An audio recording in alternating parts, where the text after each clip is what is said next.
What's up, everyone? It's your boy Carcino here, live. In case you guys didn't know, this is a live chat. People are like, "Why are you showing your face? Trump will kill you." Am I liberal or conservative? I am neither. I'm not a Jedi. I'm not a Sith. I'm the gray area. So I'm politically gray. There are certain things that I'm conservative about, and there are certain things I'm liberal about, like everybody else in the world. But liberals want you to believe I am not conservative at all. I am a liberal. But they have things that they're conservative about too. So they're liars and they're hypocrites. Then you look at the conservatives. No, I'm not liberal about anything. Not liberal. I'm only conservative. They're liars and they're hypocrites because they have certain things that they're liberal about. You see, here's the thing about conservative people. They have issues that they're very liberal about as far as being pro, like what they're saying about abortion. Most of the conservatives are saying they are not pro-choice, that abortion is wrong. They're very liberal about those statements. They're very conservative as far as who they're going to vote for, things of that nature. They're very conservative about certain issues.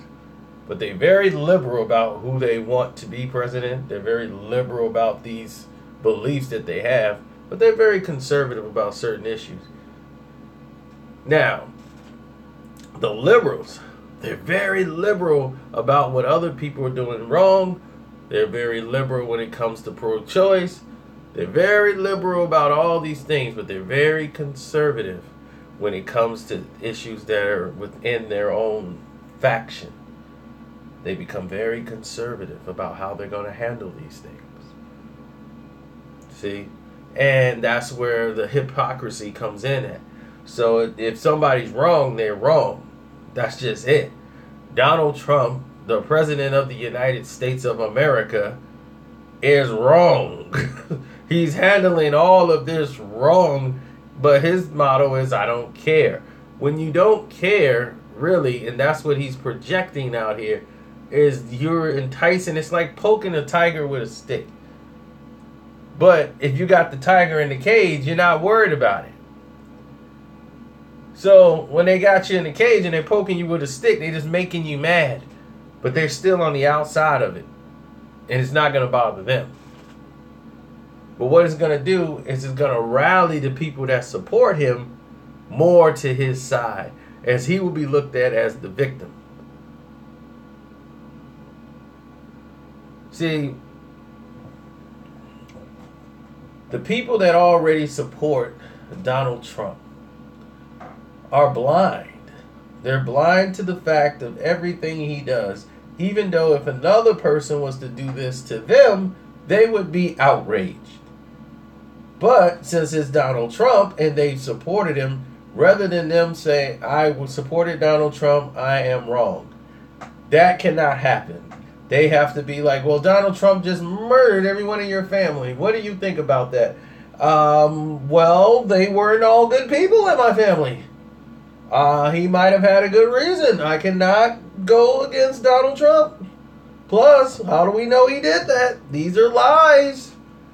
Lies that you liberal media just portray. So he could never do anything wrong. I mean, it's hard to impeach a president. Believe me. The president have to be on film doing something to impeach him. Because it's a show of weakness by the country to impeach your president. Okay, Clinton was the closest thing ever to being impeached. If Clinton wasn't getting out of office already, they're like, look, he's going to be out in a couple of months. Why go through the process and make the other countries happy? We've impeached our own president. This thing will blow over. Just let it happen.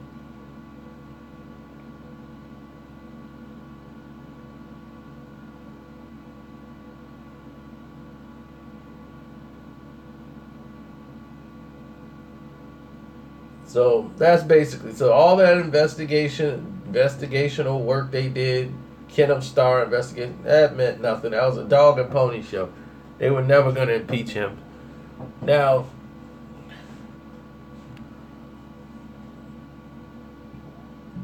the same thing that's going to happen to the wall. Same thing that happened to the Trump hotel that he was supposed to build over in Amsterdam. It's never going to get built.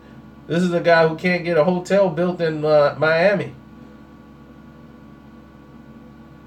I mean, in Tampa. He tried to get a Trump hotel built in Tampa and couldn't get it done. So now he's supposed to get a wall done. Had they bought one screw, had they put one nail of wood down, had they gotten started on a plan that's saying, this is where we're going to plant the first pole. All right, that's it. One pole down. He's done nothing. It's all rhetoric, all talk. But you knew this going in. This is just some people have to see it to believe it. That's like me saying, if you elect me right now, I swear to you, I'm going to sleep with Sanaa Lathan. All right? But I want you guys to pay for me to do it, and I want you guys to give me the money, and I'm going to make Sanaa Lathan pay me for it. Give me your votes and your money, then I'm going to get Sanaa Lathan to pay for it. I tell you, it's going to happen. Sanaa Lathan's going to pay for me to sleep with her. Crazy, right? If I put it in that format, it sounds nuts. That is exactly how it sounds to anybody with common sense to hear Donald Trump say something like that. It's nuts. Completely bizarre and crazy. I mean, the thing is, he doesn't have the decorum to be a president of the United States of America. What he did was open the floodgates for any yahoo who wants to be president of the United States. It just shows that he's a puppet and people are basically talking for him. Whenever you see the president of the United States on Twitter more than he is on television doing interviews, it must mean one of two things. He cannot speak very well. That we know. We've seen a couple of his interviews. We've seen a couple of his long grandstanding debates. He's not very good when it comes to actual speech and decorum. He's just all over the place. Now, this national anthem thing and calling out the NFL to act against its players. So you want rich billionaires who make billions of dollars off of their athletes to be punished by you because they decided that, in fact, they had the thing under control.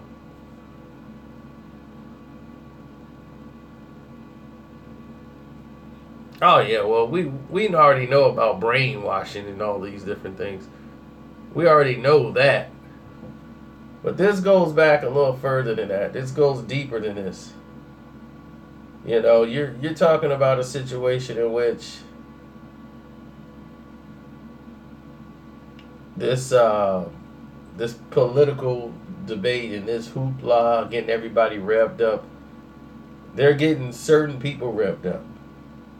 They're getting the supporters revved up who support Donald Trump by doing this, by using the flag. See, everybody's out there is concerned about the flag and the national anthem. They're not talking about police violence on African Americans, unarmed, innocent African Americans. No justice for any of them.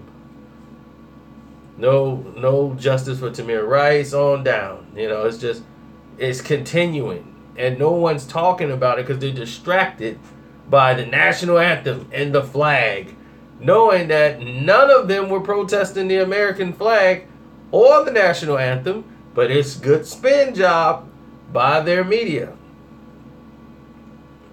They said Colin Kaepernick should have came out and made a statement.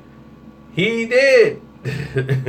The day he done it, he made a statement and said he was taking a knee for police officers killing unarmed blacks. That's why he was taking a knee. Had nothing to do with the anthem. Had nothing to do with the flag. He said, I can't stand for a flag when we're not, as Americans, we're not all being viewed and having the same rights. We want to have the same rights as everyone else. But Trump supporters, he know that his supporters, most of them can't even read or count to 10. I can count to 10. 1, 0. That's 10. I went to school. Mama taught me right in the living room. Most of those guys are not very bright. So all they're looking at is, why are they getting mad at Trump? He's telling them to respect the flag and the national anthem. This is our country. I don't care about no First Amendment rights. It's disrespectful. Soldiers didn't die for that flag and that anthem, and they disrespected it. I won't stand for it. So that's where their mind is, because their mindset is seeing that. They're not seeing police officers killing innocent black folks, because that don't pertain to them. They don't hear any of this whatsoever, because the media, the news, everything they're doing is promoting this whole sentiment. And the players have all fallen in line by taking a knee and not against the flag or the anthem. They're doing it to spite the president, because he said the NFL should do this. So they saying, oh, really? Okay, this is what we gonna do then. Since you want to go that route, this is what we gonna do to strike back at you. But you're playing their game. They want you to do that. They want you to take a knee. They want you to defy them. Because when you defy them, it makes them say, see? Look at them. See? See what I told you? They all disrespecting the flag. They all should be fined and punished. And if the NFL don't, you guys need to support me, Trump. It's bringing more of his supporters together to say, Trump was right. Trump was right. These guys are disrespecting the president of the United States. It's wrong.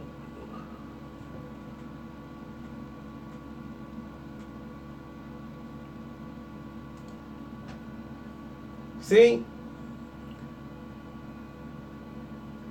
What they're doing is creating a distraction to keep you distracted off of all the things that's going on. Meanwhile, Trump is over there poking North Korea. He's going to want a war with somebody so his name can go into lore when he's out of the White House, that they remember him. Remember the Trump war with North Korea? Remember the Trump war over here? Trump went to war. He's going to want a war. He wants something to put his name in the record books with everybody else. I need a war. You guys need to find me a war. I need a war. I need a war by tomorrow. Get me in a war. Because everyone knows I need a war.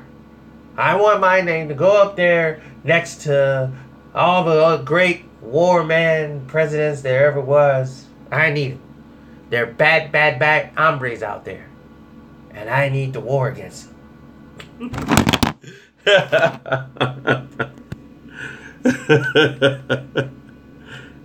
Oh, man. It's like, where did he get that hand gesture from? He's...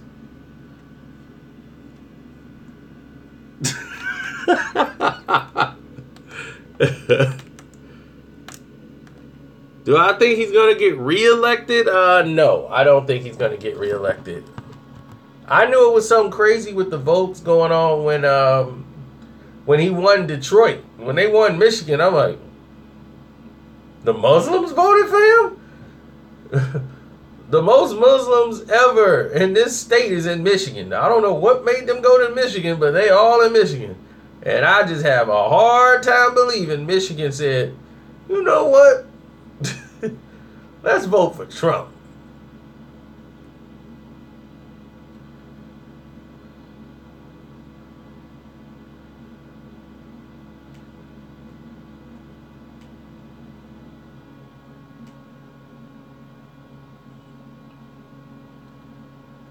Well, I'm glad you guys believe that.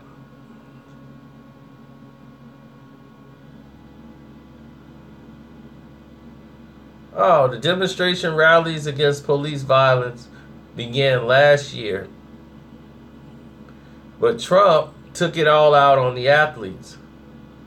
Donald Trump, see, this is how he tries to play the victim. I've never said anything about race. This has nothing to do with race. It has something to do with respect of the country and respect for our flag. That's what Trump told the reporters on Sunday, because he already knew this was going to happen. See, the demonstrations were against the racial injustice and the police violence. That began a lot longer than last year, but they want to say happened last year. But when Trump said the players should be fined or fired or suspended, then here comes everybody else. Oh, well, thank you very much. I try to do it from all my channels, so this way they can't really shut me down.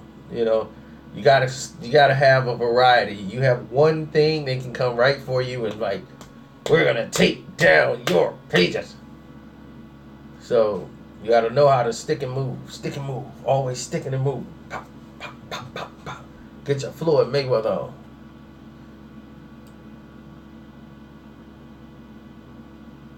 When people saw Stevie Wonder, John Legend, Pharrell, everybody protesting at their concerts, and when Stevie took a knee,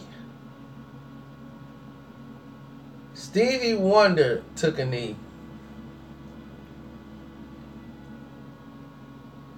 that's when it was like really on. They was like, Stevie took a knee.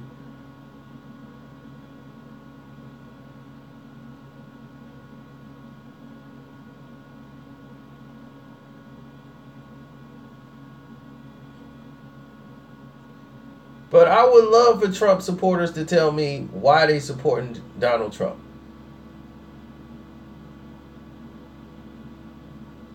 Why? I'd be like, what is Trump representing to you?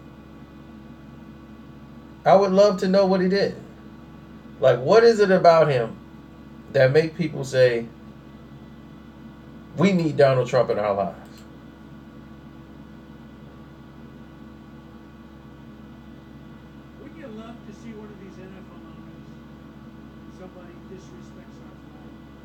Say, get that son of a bitch off the field right now. Out. He's fired. He's fired! Some owner's going to do that. He's going to say, that guy that disrespects our flag, he's fired. And that owner, they don't know it. They don't know it. They're friends of mine, many of them. They don't know. They'll be the most popular person for a week. They'll be the most popular person. That's a total disrespect of our heritage. That's a total disrespect of everything that we stand for. Okay? Everything that we stand for. You know what's hurting the game more than that? When people like yourselves turn on television and you see those people taking the knee when they're playing our great national anthem.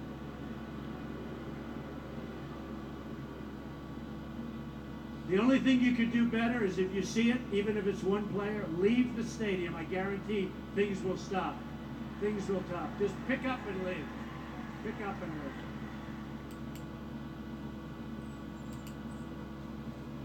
See?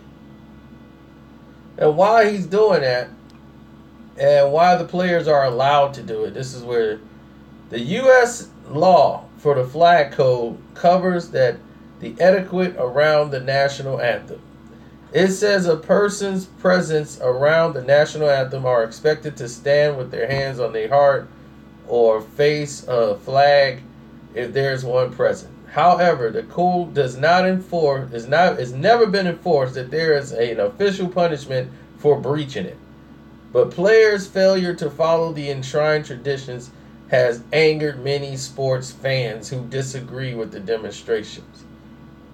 Now, this is for the people that disagree with the demonstrations. The people that disagree, let me So out of the people that they've done in a poll, 78% of them were Caucasian. Out of the people who said this isn't good, 78% were of Caucasian descent. What is this? Oh, okay, they have a percentage for other, and the other percentage that was large was what they call Hispanic slash. That was at 8%. Hispanics are at 8%. African Americans were at 3%, and other was larger than African Americans. So we are the one with the least most care about being angry about the demonstrations. Why is that? Because the demonstrations talked about the killings of unarmed, innocent citizens by the police officers. So what you're upset about are the things that they're fighting for. Now, let's say black police officers were killing innocent, unarmed white folks. You would be pretty much outraged by this thing because it affects you. It's something of your race.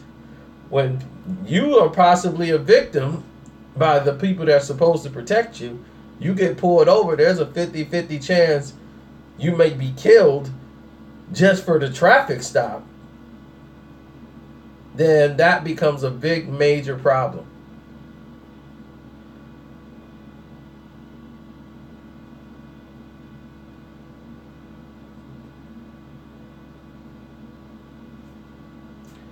I mean, it's simple arithmetic and it's hypocrisy. People believe what they want to believe. They don't care. And the problem is people keep trying to do things to get people to care. They're not going to care. The only people that need to care are the people that it's affecting. Once you get these people together to unify together to care and handle the issue the right way, get all the attention put on the right way, by disrespecting, taking a knee, all you doing is drawing them more on one side, period, to say, this is why this is happening, because you're disrespecting the flag. It's more of a distraction. Nothing's coming out of it. When the guy went into church, the white kid went into church with the automatic rifle, shot all those black people, what did they do? They took down the flag, the Confederate flags, right? Then movements was put in place later on down the road to take down the statues. Remove the statues out of these countries for the Confederates. And while people were cheering that we're doing all this, we're removing statues, but the same laws that cripple you still exist. You see, nothing's changed. What has changed since the guy went into church and shot somebody with an automatic rifle? Why is people who are mentally damaging to themselves have these automatic rifles to go out and commit these crimes? Most of these people were, did you know when all these shootings would happen in the movie theaters and everywhere else, all these people who were doing these mass shootings are never African Americans?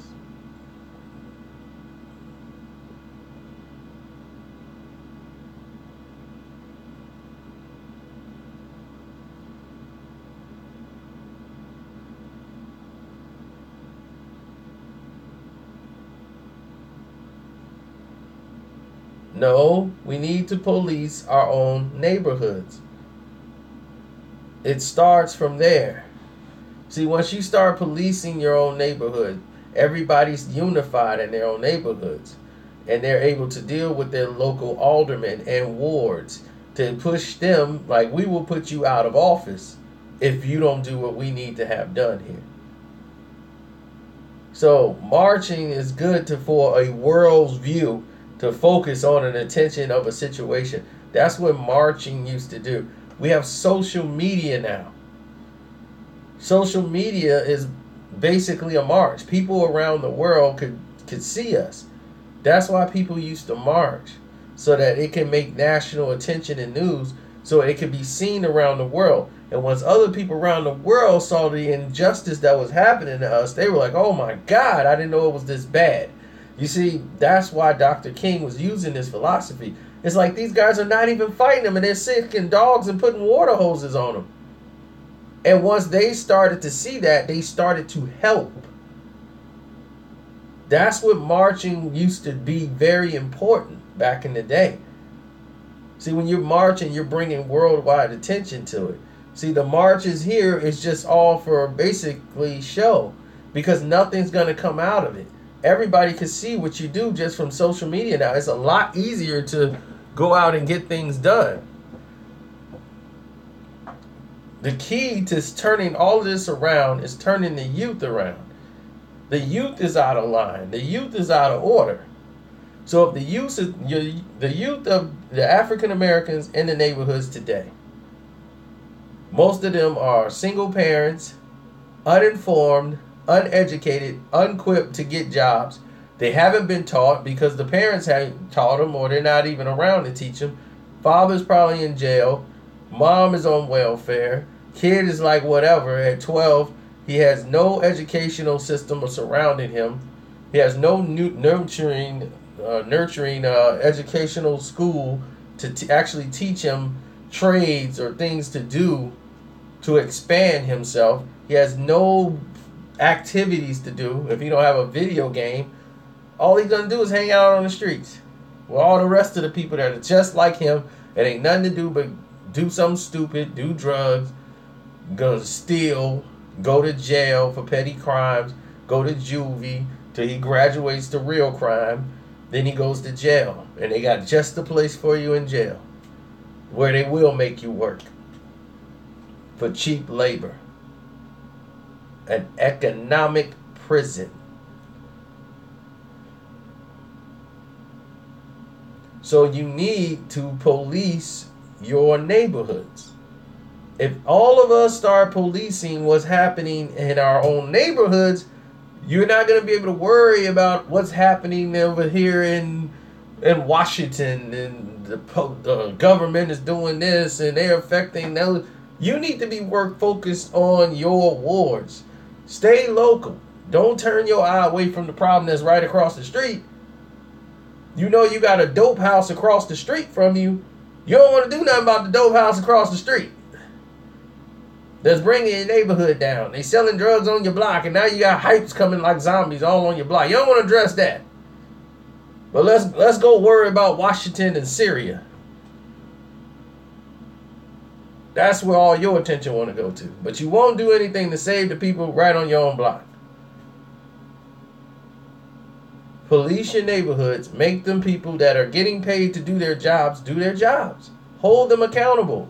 You have aldermen. You have wards. Make sure your ward. You can't even get your concrete fixed on your block.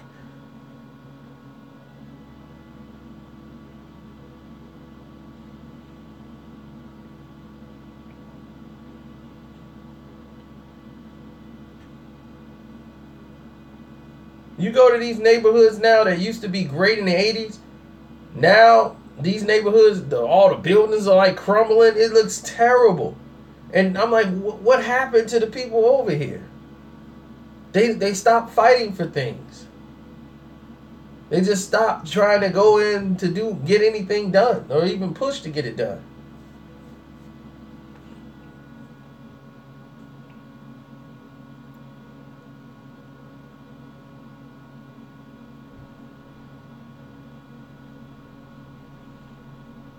See, that's where you're wrong. It's not about let.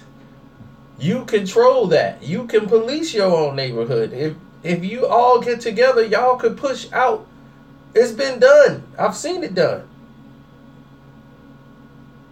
It works. In the area, drug dealers are not going to stay in the area where the community is all in their business, where the community in the area is clean. They don't want this type of activity around them. The neighbors is all pushing on them. or watching or paying attention to what they're doing. They gonna want to go to a block where nobody cares what they're doing. They don't care who comes and goes. They turn it into a trap house. If you police in your neighborhood, there ain't gonna be no trap house over there. They are not gonna deal with that block and neighborhood. Believe that. They leave those areas alone. Why? Because these neighbors are gonna call the cops. These neighbors are gonna make sure this area is patrolled. Everybody here is like I got a block club, and they gonna make sure it's ran the right way. They ain't scared of drug dealers. Period. You got to go. That's just it. You're not finna come over here and sell drugs. You're not finna come here and post up no crime, nothing, no graffiti. That stuff stops. They police each other's neighborhoods. If such and such out of town, they get their mail for them. They watch out for the house. Nobody finna break in your house. We gonna watch the house. We gonna be right here. If anything moves, we own it. People like, man, I don't want to deal with that block. That block crazy. No, that block is policing themselves. And it's productive. They take care of their homes. They take care of their houses. They make sure their grass is cut. They make sure all these things are keeping their standards of their home a home.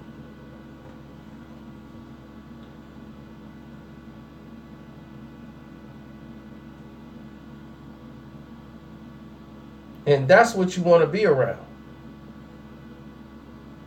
But the problem is we don't have many like that. We have individual people living in homes on a block. And they don't care about what's happening over there until something happens to one of their kids. They don't care what happens over here because they don't care. It don't affect them. They don't care what happens over there. The next thing you know, the kids start going over there and accidentally get shot playing with a gun. But why was he down the street? Hanging where you know he shouldn't be at. Why is that house on your block and that activity is going on? And saying, well, that's the police job. The police know what they're doing. My thing is, either you want the police to help or you don't want the police to help. That's just how it is. Because they're not going to care about you. You got to make people do their jobs. That's a shame. Nowadays, you have to make people do their jobs.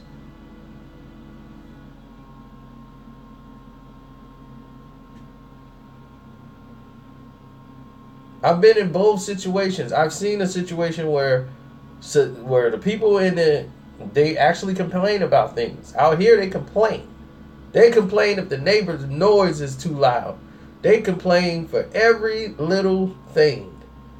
And you know what they do? They get it.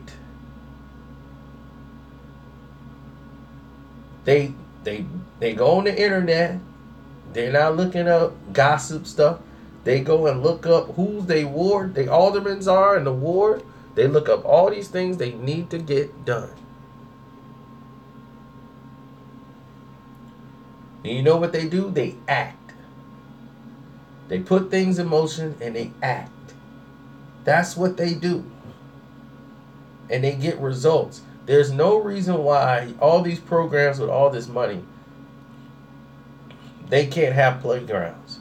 There's some areas, and where I told you where these guys policing themselves, they're in the heart of the ghetto, but they still have things that come to them. Their alderman's working because he knows I got to keep these people quiet. I got to keep them happy. So this little area here can be cool. Okay, this little block, I got to make sure they straight.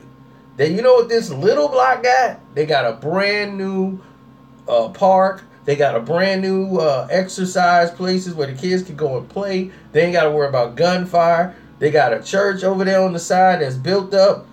The grass is cut. It's got a new paint job, everything. They want the streets paved. They want stop signs up. They get that stop sign. They don't want these guys blowing through the stop signs. They have police coming in and patrol. They make people do their jobs and make them accountable for it. If you call the right people, if you push the right buttons, if you write the right letters, believe me, people will start to do their jobs. But if you're not on it and you don't care about your block or your neighborhood or who's selling, might be the drug dealer house or whatever on your block, and your kids got to walk around there, hey, that's on you. But don't go around blaming Donald Trump because there's a drug dealer on your block and you don't want to do nothing about it.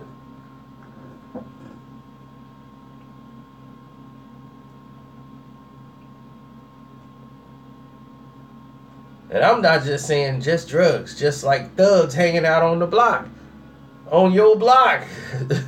I'm like, look, that's just dumb.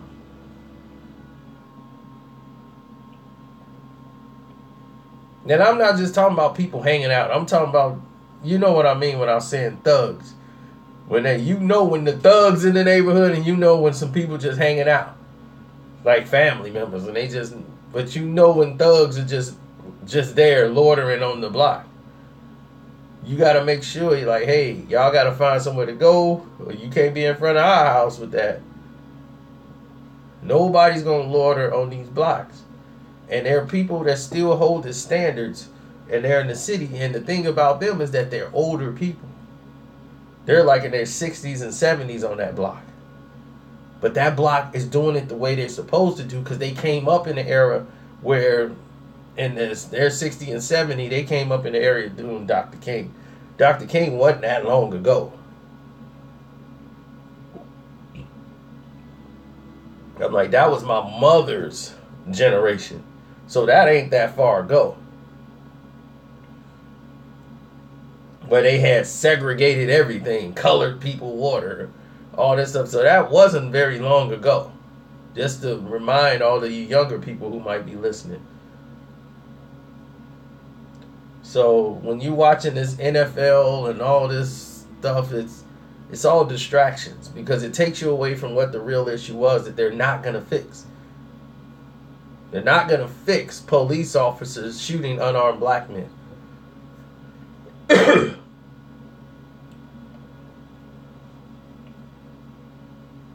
But now that they say, well, what's the solution here? And I said body cam. Why? Because body cams have actually worked.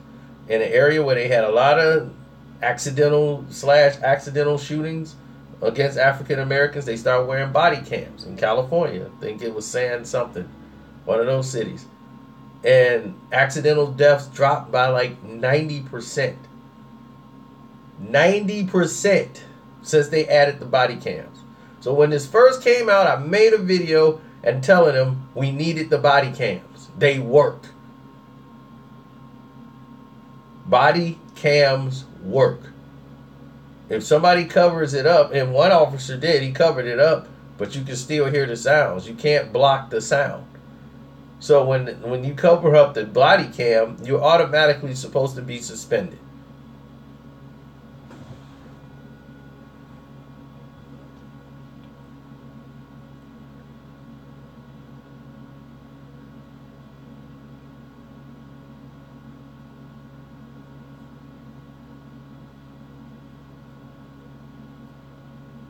Because when you know you're being watched, you're not going to do things. You're going to be like, I got to be on my P's and Q's. Because if I lose my job, I could lose my pension.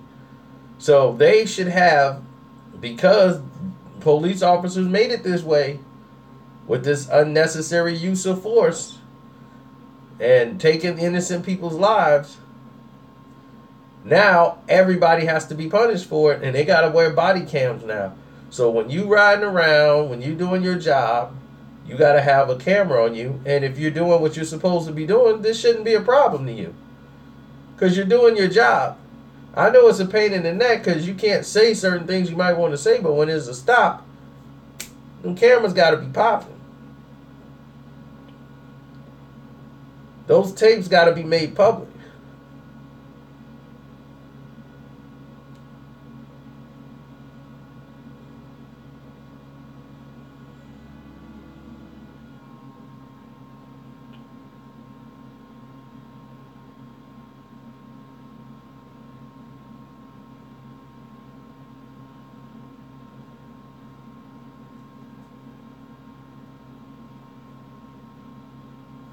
Well, unfortunately, It won't be fixed because some towns are dedicated to having officers who are very authoritative on the force. If you haven't noticed, the training for the mental part of the test is a little askewed. They have a certain bias towards the poor in the poor community, whether it's African American or Hispanic. They just see African American and Hispanic, and they assume these guys are, depending on what area they're in, these guys are trash, or they got to talk to them a certain way. It is very disrespectful as how they would talk to someone that looked just like them. They would get the benefit of the doubt because they are Caucasian. They would get the benefit of the doubt. We've seen white guys yell in the police face, push a cop, and everything else, and they were trying to reason with him. They don't even want to pepper spray him. Hey, listen, calm down. I'm like, if a black guy did that, or Hispanic, hey man, this is BS, push, pow. Nobody is expected. Well, he pushed an officer. Officer felt threatened. We've seen it happen. It's sad. It's not a joke. This has happened. We saw a guy get shot from running when the law states that you cannot shoot a guy if he's running if he hasn't presented himself as a threat to you. And we've seen that happen on tape. A guy's running and he's shot in the back. If he doesn't have a weapon and he has not proposed a physical threat towards you to where your life was in danger, you cannot shoot that man. Even if you say stop, hey, freeze. If he doesn't have a weapon, he's not harming anybody else, by law, you cannot shoot that man. That's in police law. A lot of people don't know that, but that is police law. They are not supposed to shoot you. But we seen a man get shot and the cop got off. That's crazy. When the law states that, and the guy said, well, I felt my life was in danger. How? He didn't have a weapon. That is a nationwide law for police officers.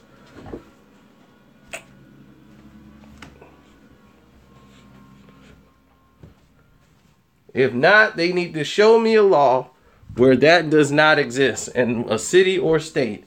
You cannot shoot an unarmed human being. You cannot shoot an unarmed man who's not posing a threat to you, even if he's running away from you. You cannot shoot them.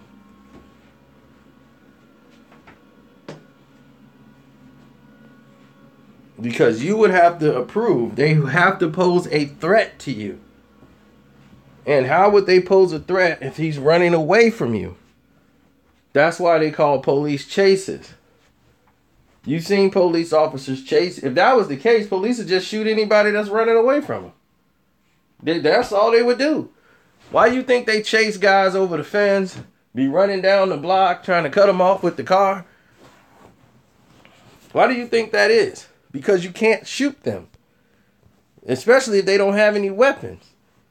You cannot shoot them. Now, if they have a weapon in their hands, that's grounds of, that could be a threat. You still have to proceed with caution with shooting. That's why being an officer used to be, it took a lot of discipline to be a police officer. It wasn't like you just showed up, hey, I want to be a cop. All right. But you have these overly aggressive officers who don't have the temperament for the job. And it's a lot of those guys out there. And that's a problem. So retraining should happen for police officers at least every 10 years to have a refresher course. It's like if you got to take a driver's license test or driving test and get back on the road to take the test every now and then and take a refresher course, police officers should be retrained and retooled too. They have shut down police stations in entire cities before for corruption. Why is that so common? From different cities and different states, why is it so common? These are people that never see each other. Officers that are never seeing each other. Why is this so common? Why are the black police officers not doing this? How many accidental deaths black police officers have against unarmed whites? Why is that not higher? Why is that such a different case? Because they want to pass the narrative that most of the blacks are criminals and that's just the way it is. While the blacks on the police force are not held to the same standards or not praised as much as the Caucasian officers on there. They're not included in a lot of the meetings that happen. There's a lot of black officers like, I didn't even know this took place. And he was on the force. But yet they stuck a camera and a microphone in his face and he didn't even get a call. And he was on duty. And he didn't even get the call. By the time he got the call from somebody else to go down there, the situation was already over with. Why would this black officer be excluded?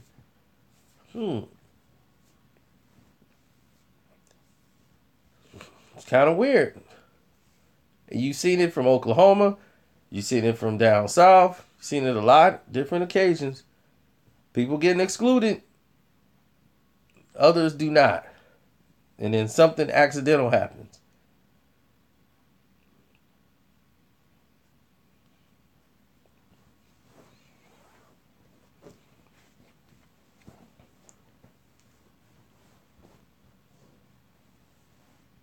Oh, the situation in Dallas. Y'all want to talk about the Dallas situation? Okay, let's talk about Dallas. They claimed a black guy went crazy and went out there and started shooting people. And they took him down with a robotic bomb. Many people who were on the scene said they shot multiple shooters. They saw one guy dressed up in military armor who was out there shooting. And then he said, I'm here representing Black Lives Matter. And they killed him. Why did this happen? After killing 5 police officers. And they was like, see, look at that. They're using violence with violence. And blame the whole Black Lives Matter movement for the entire death of 5 police officers in Dallas. How would that even register in anybody's mind? Anybody could do something and says it's in the name of something. Somebody could blow themselves up and say, I'm protesting like my group AC/DC. I'm biting the heads off snakes in tribute to Alice Cooper or somebody. Does that mean Alice Cooper sent that man or AC/DC sent this man to blow stuff up? Absolutely not. Did they encourage him to do that? Absolutely not. But yet, it's like, whoa, we're under mind control. I can't function. Whoa, dude. What's going on in this world? It's like I'm in a time warp. How could something like this happen? I'm dizzy. Because that's what they feed you 24 hours a day is misdirection.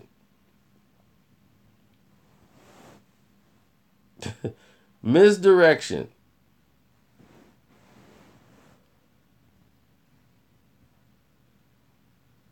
Some police officers don't even know the law.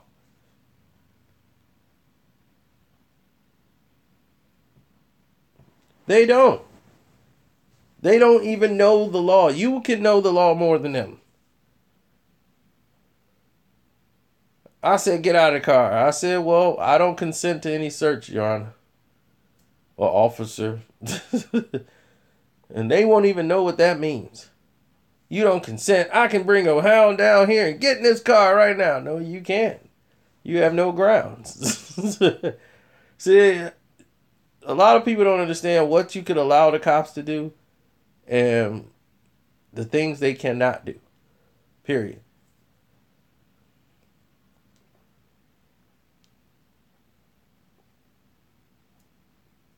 Certain things cops can do and certain things they just can't. It's not permitted by law.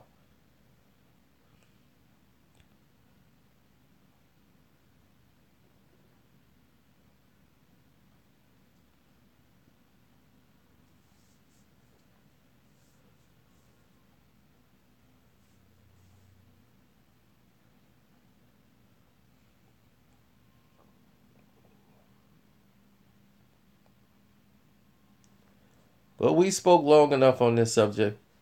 Don't forget to subscribe, hit the notification button, and I'm out.